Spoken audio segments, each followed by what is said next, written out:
negative? For him, the problem of the Leyden jar is a problem of accountancy. Franklin's idea was every body has around it an electrical atmosphere. And there's a natural amount of electric fluid around each body. If there's too much, we'll call it positive. If there's too little, we'll call it negative. And nature is organized so the positives and the negatives always want to balance out, like an ideal American economy. Franklin's insight was that electricity was actually just positive charge flowing to cancel out negative charge, and he believed this simple idea could solve the mystery of the Leyden jar. As the jar is charged up, negative electrical charge is poured down the wire and into the water. If the jar rests on an insulator, a small amount builds up in the water. But if instead the jar is held by someone as it's being charged, positive electric charge is sucked up through their body from the ground to the outside of the jar, trying to cancel out the negative charge inside.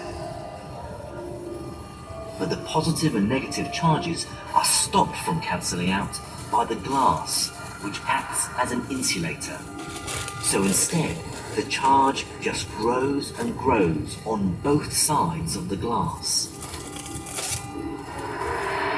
Then, touching the top of the jar with the other hand completes a circuit, allowing the negative charge on the inside to pass through the hand to the positive on the outside, finally cancelling it out.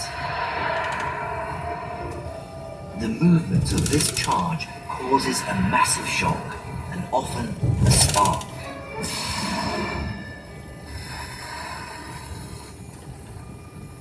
The modern equivalent of the Leyden jar is this, the capacitor, and it's one of the most ubiquitous of electronic components.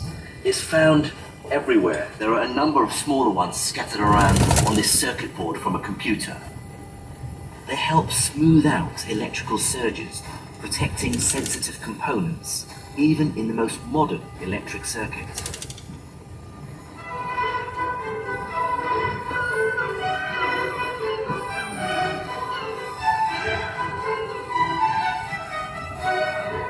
Solving the mystery of the Leyden jar and recognizing lightning as merely a kind of electricity were two great successes for Franklin and the New Enlightenment movement.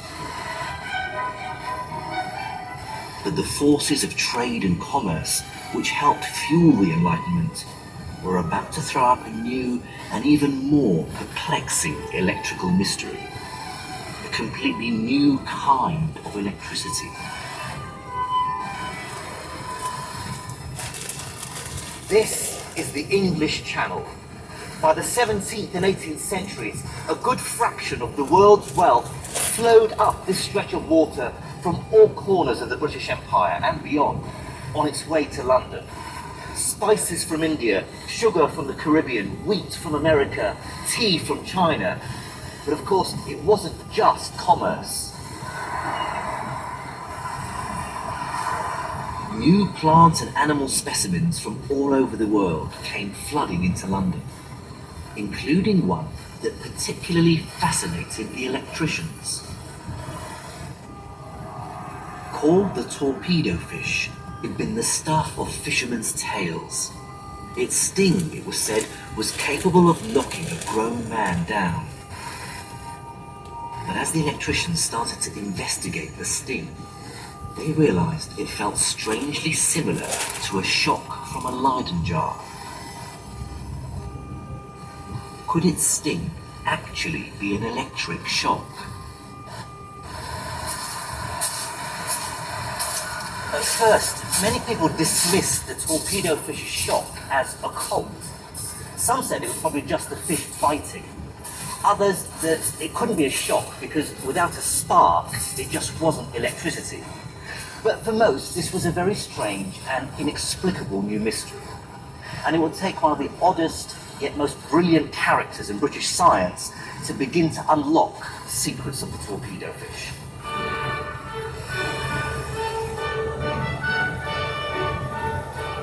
This is the only picture in existence of the pathologically shy but exceptional Henry Cavendish.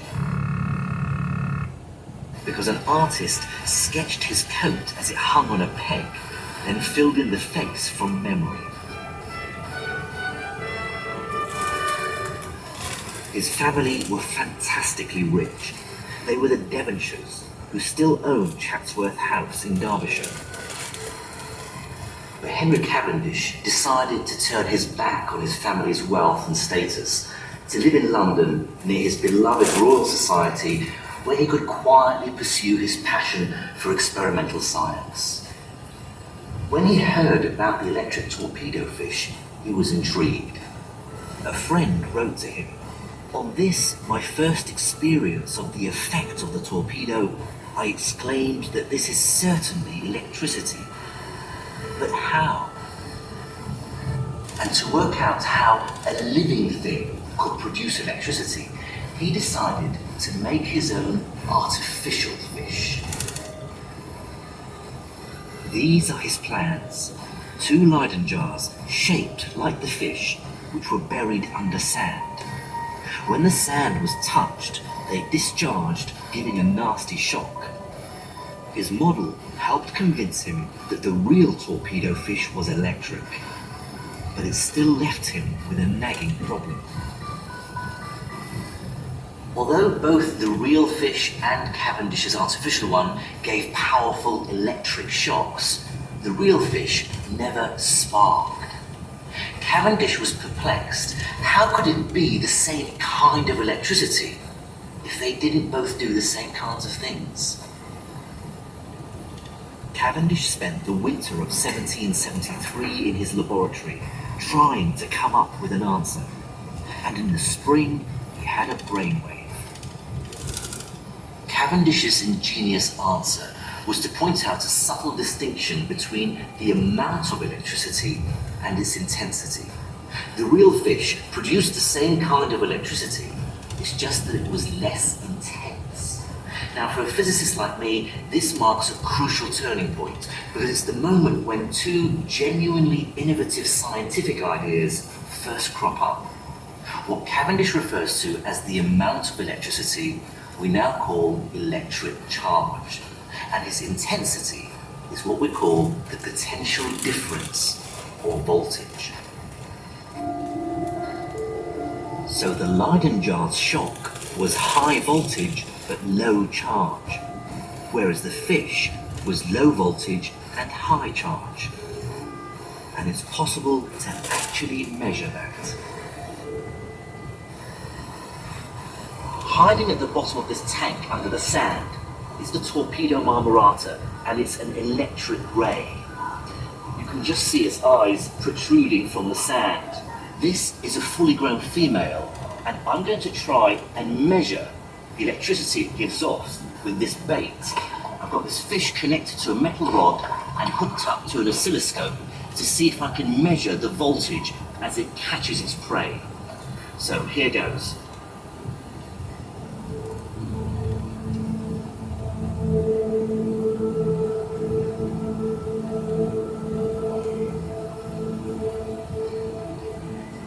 Oh, there's one.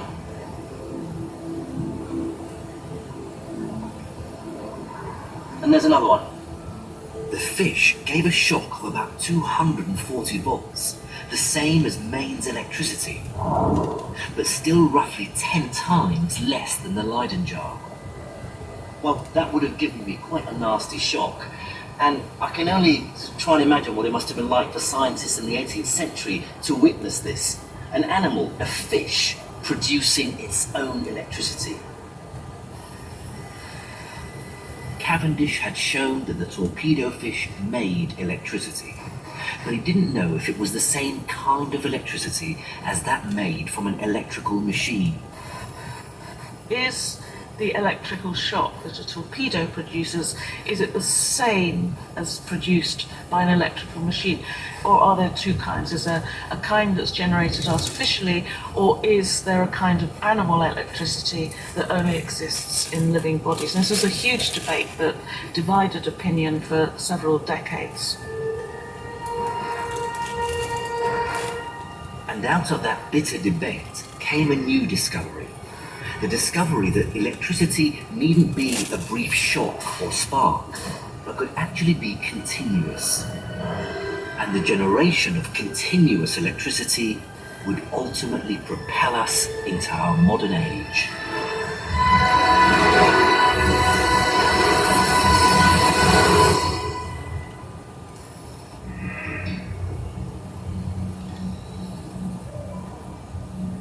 But the next step in the story of electricity would come about because of a fierce personal and professional rivalry between two Italian academics.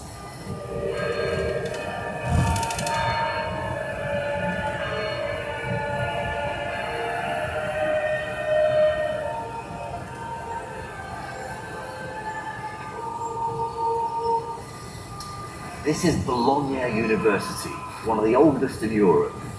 In the late 18th century, the city of Bologna was ruled from papal Rome, which meant that the university was powerful but conservative in its thinking.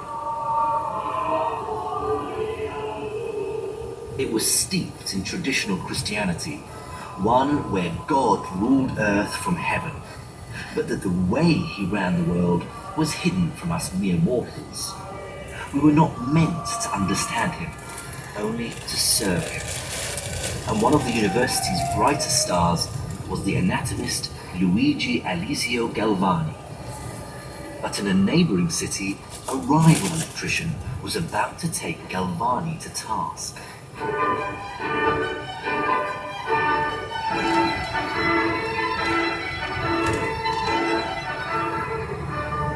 This is Pavia, only 150 miles from Bologna, worlds apart politically. It was part of the Austrian Empire, which put it at the very heart of the European Enlightenment, liberal in its thinking, politically radical, and obsessed with the new science of electricity. It was also home to Alessandro Volta. Alessandro Volta couldn't have been more unlike Galvani. From an old Lombardy family, he was young, arrogant, charismatic, a real ladies' man, and he courted controversy. Unlike Galvani, he liked to show off his experiments on an international stage to any audience. Volta's ideas were unfettered by Galvani's religious dogma. Like Benjamin Franklin and the European Enlightenment, he believed in rationality, that scientific truth, like a Greek god, would cast ignorance to the floor. Superstition was the enemy, reason was the future. Both men were fascinated by electricity, and both brought their different ways of seeing the world to bear on it.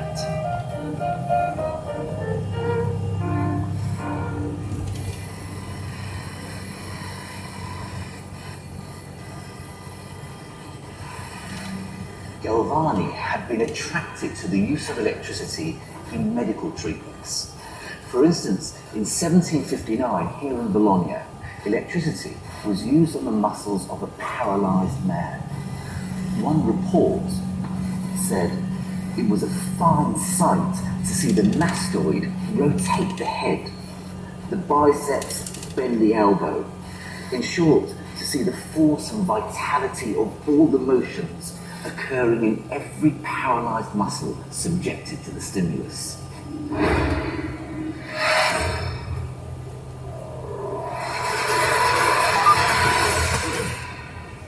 Galvani believed these kinds of examples revealed that the body worked using animal electricity, a fluid that flows from the brain through the nerves into the muscles where it's set into motion.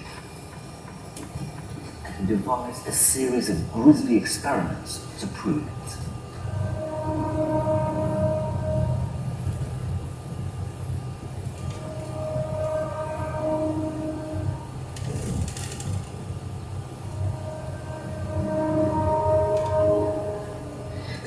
first prepared a frog. He writes, the frog is skinned and disemboweled, only their lower limbs are left joined together, containing just the crural nerves. Well, I've left my frog mostly intact, but I've exposed the nerves that connect to the frog's legs. Then he used Hawksby's electrical machine to generate electrostatic charge that would accumulate and travel along this arm and out through this copper wire. Then he connected the charge-carrying wire to the frog and another to the nerve just above the leg. Let's see what happens. And the frog's leg twitches just as he makes contact. There we go. Now for Galvani, what was going on there was that there's a strange, special kind of entity in the animal muscle, which he calls animal electricity. It's not like any other electricity. It's intrinsic to living beings. But for Volta, animal electricity smacked of superstition and magic. It had no place in rational and enlightened science. Volta saw the experiment completely differently to Galvani. He believed it revealed something totally new. For him, the legs weren't jumping as a result of the release of animal electricity from within them, but because of the artificial electricity from outside. The legs were merely the indicator. They were only twitching because of the electricity from the Hawksby machine. Back in Bologna, Galvani reacted furiously to Volta's ideas. He believed Volta had crossed a fundamental line from electrical experiment into God's realm, and that was tantamount to heresy. To have a kind of spirit like electricity, to have that produced artificially, and to say that that spirit, that living force, that agency was the same as something produced by God, that God had put into a living human body or a frog's body, that seemed sacrilegious to them because it was eliminating this boundary between God's realm of the divine and the mundane realm of the material. Spurred on by his religious indignation, Galvani announced a new series of experimental results which would prove that Volta was wrong. During one of his experiments, he hung his frogs on an iron wire and saw something totally unexpected. If he connected a copper wire to the wire the frog was hanging from, and then touched the other end of the copper to the nerve, it seemed to him that he could make the frog's leg twitch without any electricity at all.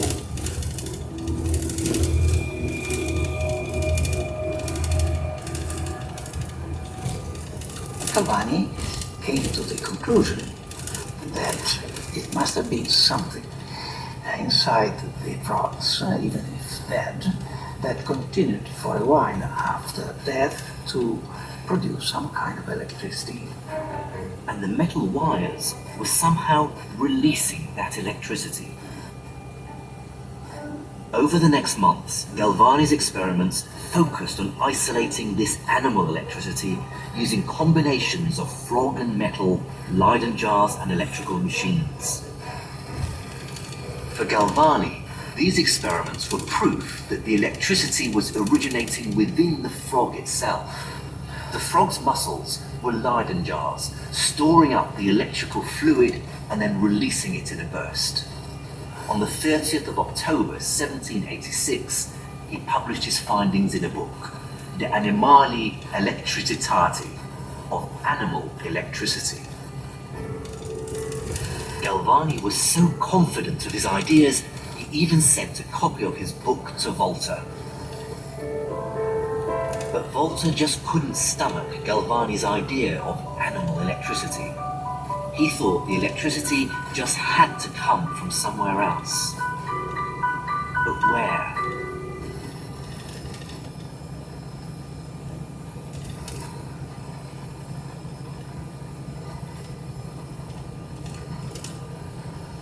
In the 1790s, here at the University of Pavia, almost certainly in this lecture theatre, which still bears his name, Volta began his search for the new source of electricity.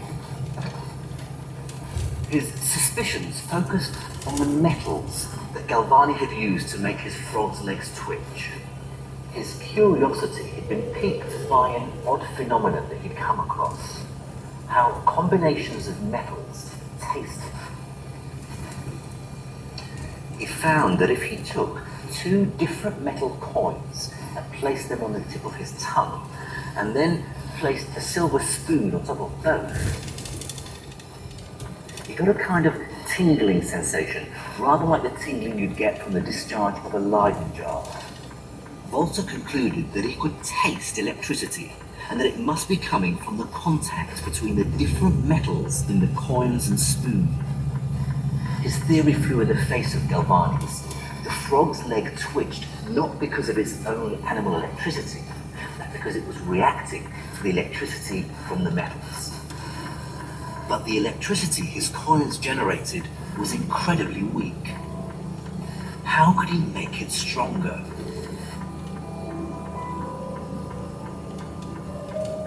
Then an idea came to him as he revisited the scientific papers from the great British scientist Henry Cavendish, and in particular his famous work on the electric torpedo fish.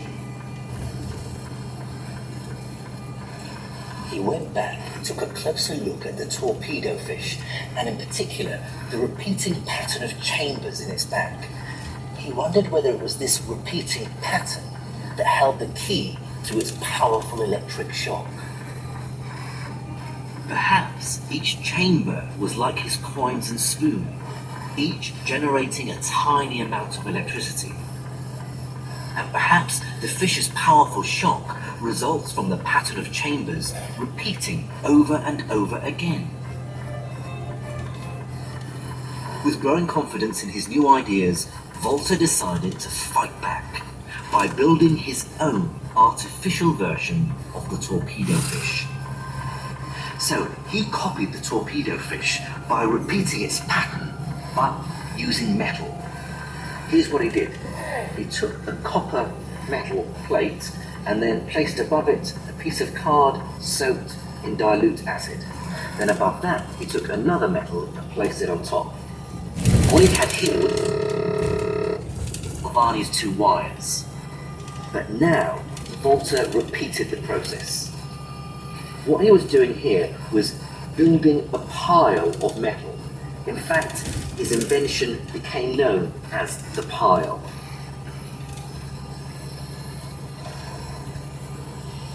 But it's what it could do that was the really incredible revelation. Volta then tried his pile out on himself by getting two wires and attaching them to each end of the pile and bringing the other ends to touch his tongue. He could actually taste the electricity. This time it was more powerful than normal, and it was constant. He'd created the first battery. The machine was no longer an electrical and mechanical machine. It was just a purely electrical machine. And so we proved that a machine imitating the fish could work. Because the metal or contact electricity of different metals could work. And that he regarded as his final winning move in the controversy with Galvani.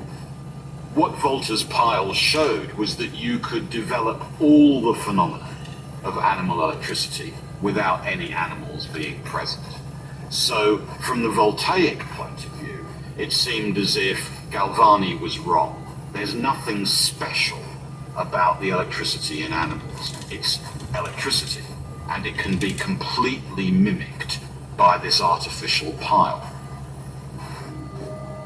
But the biggest surprise for Volta was that the electricity it generated was continuous.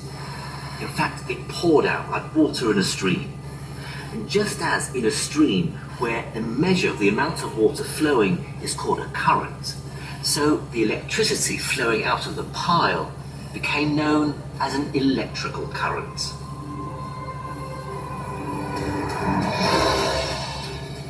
"200 years after Volta, we finally understand what electricity actually is. The atoms in metals, like all atoms, have electrically charged electrons surrounding a nucleus. But in metals, the atoms share their outer electrons with each other in a unique way, which means they can move from one atom to the next. If those electrons move in the same direction at the same time, the cumulative effect is a movement of electric charge. This flow of electrons is what we call an electric current."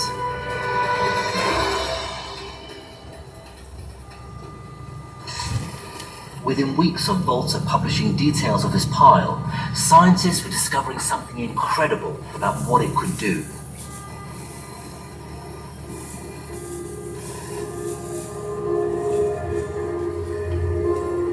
Its effect on ordinary water was completely unexpected. The constant stream of electric charge into the water was ripping it up into its constituent parts, the gases, oxygen and hydrogen. Electricity was heralding the dawn of a new age where electricity ceased being a mere curiosity and started being genuinely useful. With constant flowing current electricity, new chemical elements could be isolated with ease, and this laid the foundations for chemistry, physics, and modern industry. Volta's pile changed everything.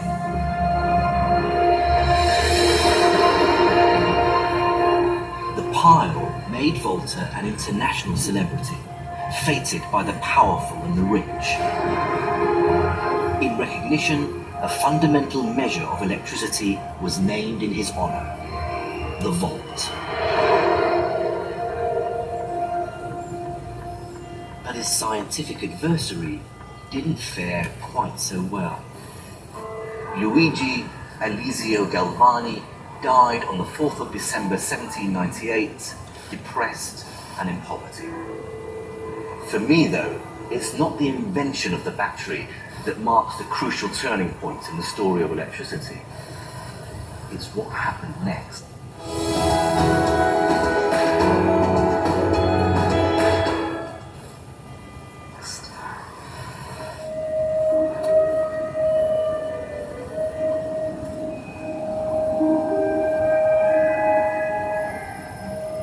It took place in London's Royal Institution. It was a moment that marked one era and the beginning of another.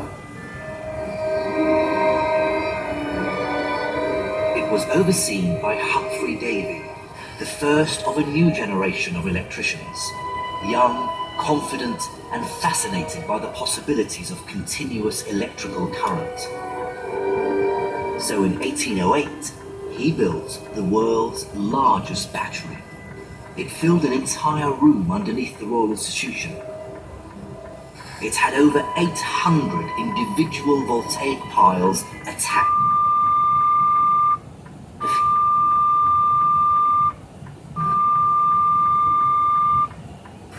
In a darkened room lit by centric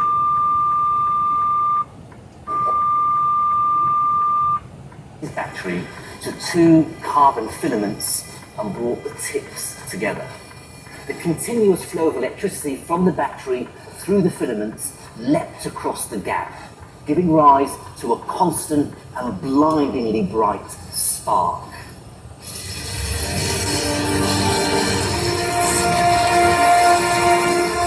Out of the darkness came the light.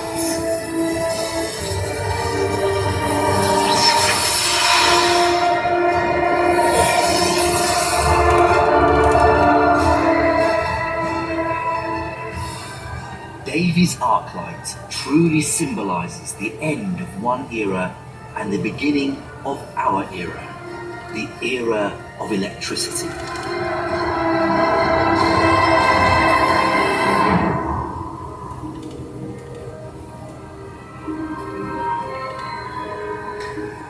there's a truly grisly coda to this story. In 1803, Galvani's nephew, one Giovanni Aldini, came to London with a terrifying new experiment. A convicted murderer called George Forster had just been hanged in Newgate, and when the body was cut down from the gallows, he was brought directly to the lecture theatre where Aldini started his macabre work. Using a voltaic pile, he began to apply an electric current to the dead man's body.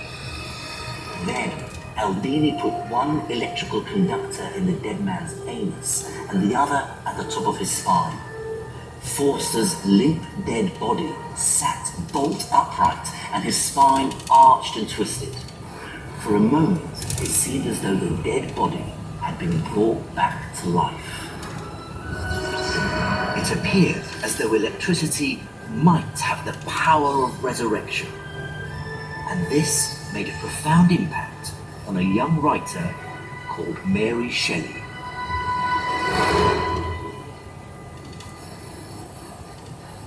Mary Shelley wrote one of the most powerful and enduring stories ever. Based partly here on Lake Como, Frankenstein tells the story of a scientist, a galvanist, probably based on Aldini, who brings a monster to life using electricity. And then, disgusted by his own arrogance, he abandons his creation.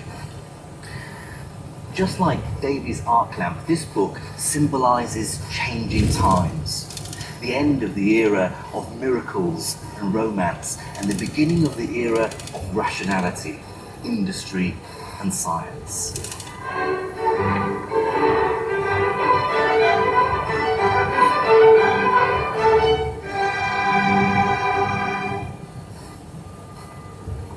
And it's that new age we explore in the next program.